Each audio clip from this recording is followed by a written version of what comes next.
все неравнодушные к своему здоровью и к единоборствам. С вами Даниил Шалаев. Продолжаем нашу рубрику «Тайский бокс для чайников». Сегодня рассмотрим работу передней ноги. Не забывайте, что у вас зеркалит, поэтому нога, которая у меня спереди, она левая. Что она может? Очень хорошее и эффективное действие в сторону соперника. Это подбив его ноги, отвлечение внимания вниз и потом перевод ударом в голову или в печень. Я покажу вам пока технику, где работает только нога. Смотрите, напоминаю, что не должно быть, желательно не должно быть никаких действий с чрезмерным разворотом корпуса. Не забывайте, ноги на ширине плеч.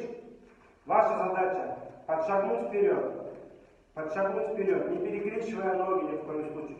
Вы просто подвигаете себя вперед.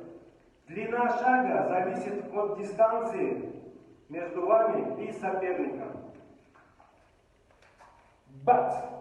Все, больше не нужно ничего. Человеку больно, он смотрит вниз, он боится за свою ногу, которая начинает его беспокоить.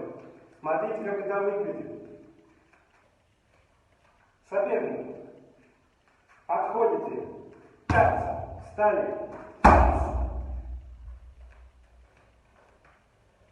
Раз, два. Еще раз. Подошли. Отвлекли. Оттянули ногу назад. Голову. Еще раз. Подошли. Встали. Можно усложнить немножко с добавлением сильной руки. У меня правая рука. Это левая, это правая. Надеюсь, с этим проблем нет. Смотрите, если после от вашей атаки в ногу соперника он остается на месте, вы его отодвигаете.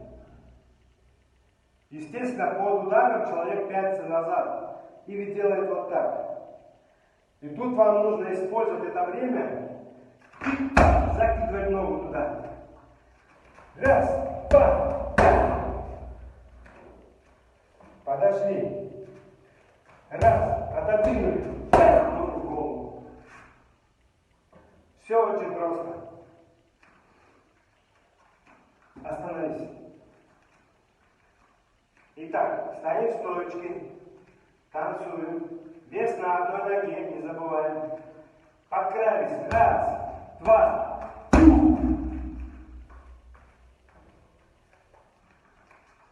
Раз, два. Во время удара рукой вторая рука вот здесь закрывает голову от контратаки. Итак, раз, два, втянулись, вот вы здесь. Если человек близко, сделали разножку, закинули. Раз, два. Вот, думаю, с этим несложно разобраться. Хорошего вам дня. Увидимся. С вами Даниил Шалаев. Пока.